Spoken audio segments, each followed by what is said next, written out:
Call it laziness, sloth, ineptitude, idleness, or whatever you like, but the idea of doing nothing when things need to be done is often considered to be a sign of weakness or shirking. Sometimes laziness happens when you don't want to face something, like a boring chore or a difficult confrontation with someone. Other times, it might be because you feel overwhelmed and think the task needs a whole team rather than just you. And then there are those times where you really just can't be bothered. In any case, it's simply not a desirable trait. 1. Set a 10-minute alarm. Multiple Redditors shared some variation on the idea that you should tell yourself you'll work on the dreaded task only for a designated time period, and then you can stop. Here's an example, from Back for More. I set an alarm for 10 minutes and then see how much I can get done in that time. Usually, it gets me motivated to keep going after the timer goes off, but if it doesn't, at least I did something. Meanwhile, psychologist and procrastination expert Timothy A. Peichel gave Psychology Today much the same advice. Essentially, you make a deal with yourself that even though you don't like doing the task, you do it anyway for 10 minutes. Once you're already involved, it's less tempting to quit. 2. Figure out the real issue. Every time you start being lazy, stand back and do a little assessment of what's been really happening. Laziness is generally a symptom and not the problem itself. What's the cause of your lack of motivation?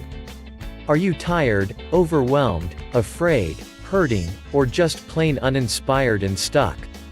Most likely, the sticking issue is smaller than you think, and you can get past it more easily than you realize. Whatever it is that is holding you back, do your best to unearth it.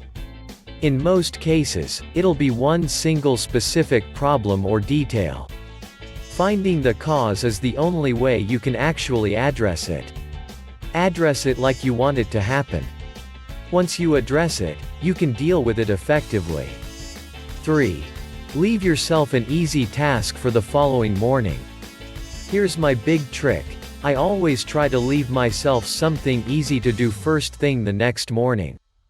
If I find a programming bug and see that it will be an easy fix, I leave it for the next morning.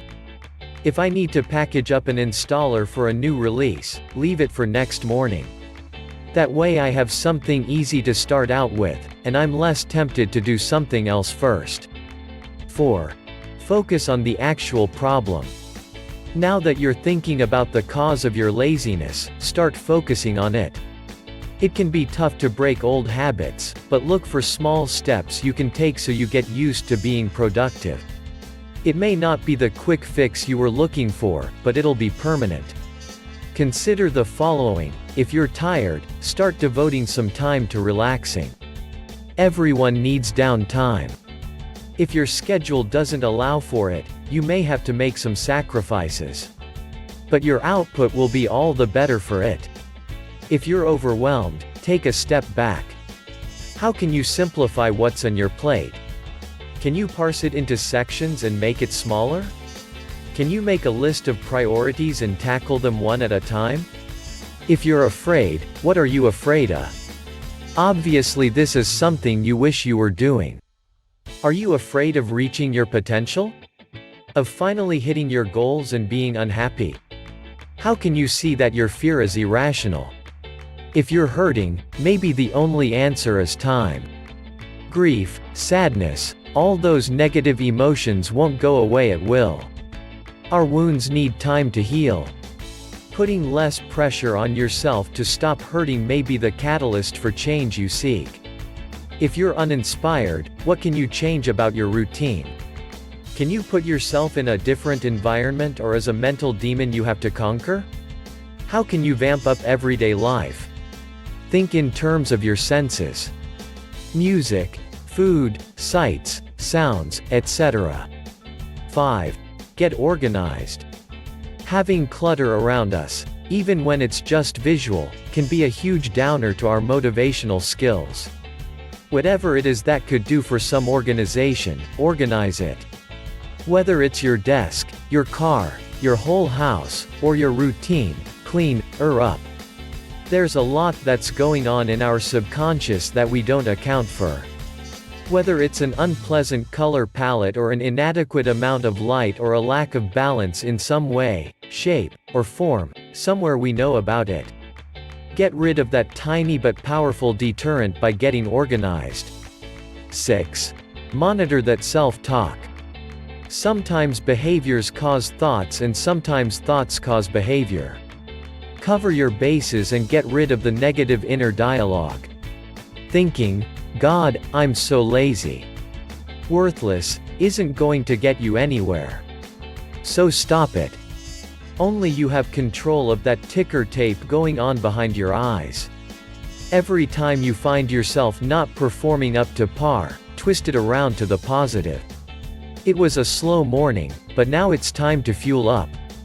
Now that it's afternoon, I'm buckling down. You'll be surprised that the surge in mental positivity could actually change your outlook. 7. Practice mindfulness. So many of us don't take time to stop and smell the roses. We scarf down a great meal just to get to dessert, just to get to the wine, just to get to bed with an overly full stomach. We're always thinking about the next great thing instead of living in this wonderful moment that is right now. When we start living in the moment, we want to take advantage of it. Next time you find yourself thinking about the past or the future, draw yourself back into the present. Whether it's the scene around you, the food on your fork, or the music in your ears, let it show you how cool it is to be walking Earth and living.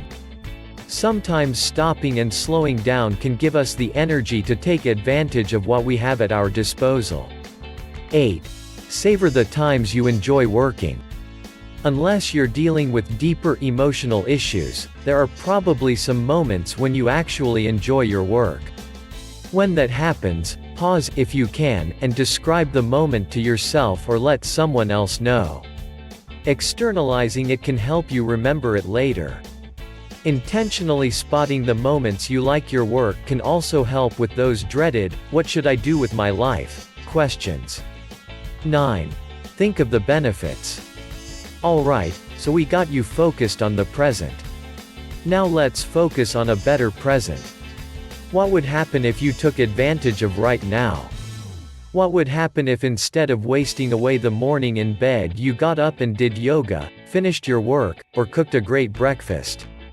What would happen if you did that practically every day for the next 6 months? It'd be wonderful, that's what. Let these positive ideas take over your train of thought. And be sure to realize that once you get going and develop the habit, everything will come that much easier. 10. Jump out of bed. Research tells us that hitting the snooze button is bad for us. You'd think lying there and enjoying the warmth of the covers would make you more energized later, but the opposite happens. We're actually more tired throughout the day. Instead, jump out of bed and start a consistent morning routine. Your mind will follow the cues your body is giving it. If you jump out of bed, you must be ready and raring to go. Try placing your alarm clock on the other side of the room so that you have to physically get out of bed to turn it off. This makes pressing the snooze button or falling back asleep much more difficult. Literally jump if you can master it. Get your blood circulating. It may be the last thing you want to do, but if you can make yourself, you'll be all that more alive after. 11. Set some achievable goals. By setting yourself some worthy yet attainable goals, you have something to look forward to. Pick goals which really inspire you and that make the most of your talents and skills. Make a to-do list, both of large and small things, and prioritize each one in terms of time needed and importance to you personally. It may prove useful to keep a personal journal for each day of your target activities, with a record of what exactly may have helped or hindered you with regard to reaching your target as part of your practical logistics for self-development. Consider creating a vision board to post all your goals and dreams on. Be creative and use pictures, magazine articles, etc. Such a board can be used to fully map out your dreams. Each day upon waking, look at your vision board and focus on where you want to be. This will provide an inspired start to your day, and push you to your dreams. Not everyone finds the vision board approach inspiring, but there are other ways, such as mind maps, journals, creating a vision statement and telling others about it, making public pledges.